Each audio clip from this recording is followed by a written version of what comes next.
Welcome to Payel's kitchen. গাজরের হালুয়ার recipe নিয়ে এসেছি।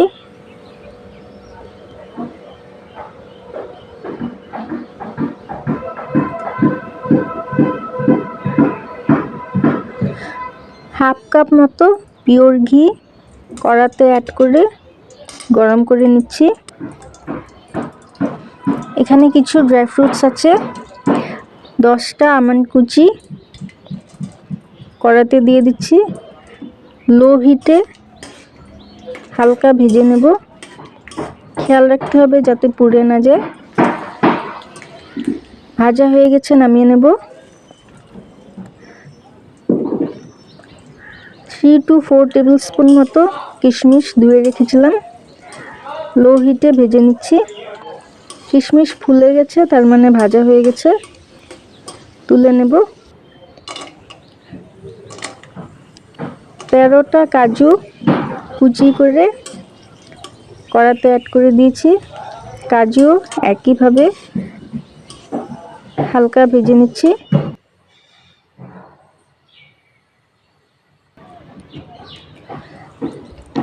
ওই ঘিতেই 3টি এলাচ থেতো করে অ্যাড করে দিয়েছি, হিট লো আছে। এলাচ হালকা ভাজা হয়ে গেছে।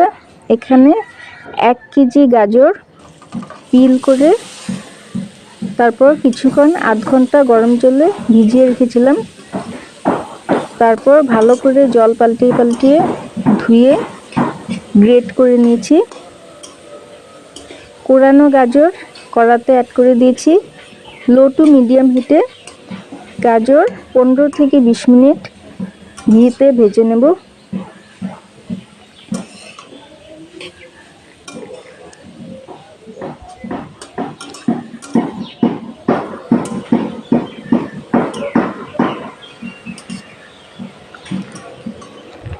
আপনারা চাইলে ঘি আর রিফাইন্ড অয়েল একসাথে মিক্স করেও ইউজ করতে পারেন।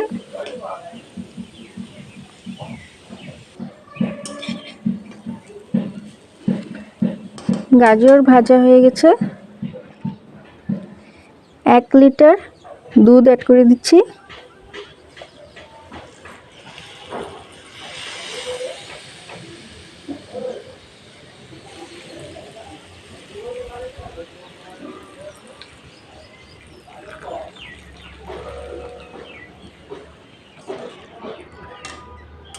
মিক্স করে লো টু মিডিয়াম হিটে গাজর এই দুধের মধ্যেই সিদ্ধ করে নেব।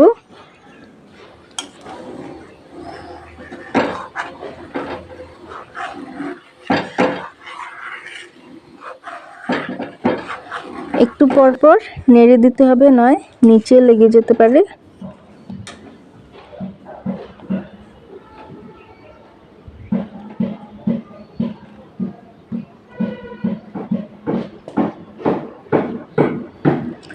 টেস্ট বাড়ানোর জন্য হাফ কাপ গুঁড়ো দুধ অ্যাড করে দিচ্ছি।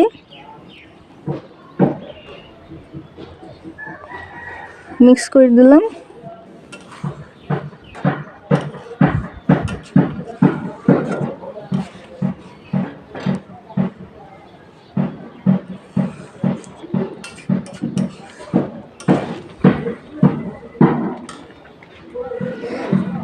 গাজর সিদ্ধ হয়ে গেছে। এবার 1 কাপ চিনি অ্যাড করে মিক্স করে দেব।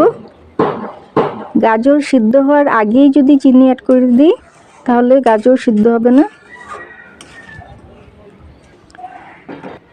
চিনি মিক্স করার পর হিটটা একটু হাই করে নাড়তে থাকবো যতক্ষণ না পুরোপুরি ঘন হয়ে যাচ্ছে, শুকনো শুকনো হয়ে যাচ্ছে। মিষ্টিটা আপনাদের টেস্ট অনুযায়ী অ্যাড করবেন। এবার হিটটা লো করে নাড়ছি, নয় নিচে লেগে যাবে।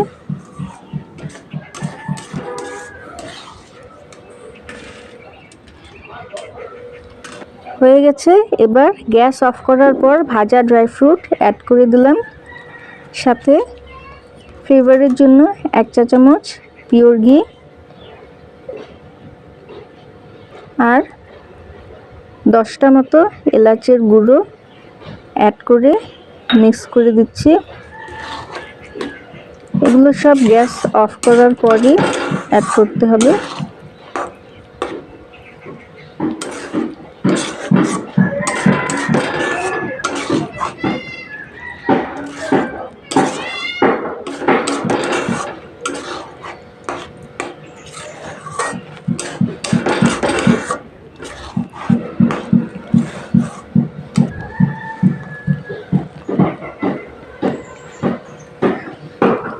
আমি যেভাবে বানিয়েছি সেভাবে একবার ট্রাই করে দেখবেন আর আমাকে নিচে কমেন্ট করে জানাবেন যে কেমন হয়েছে।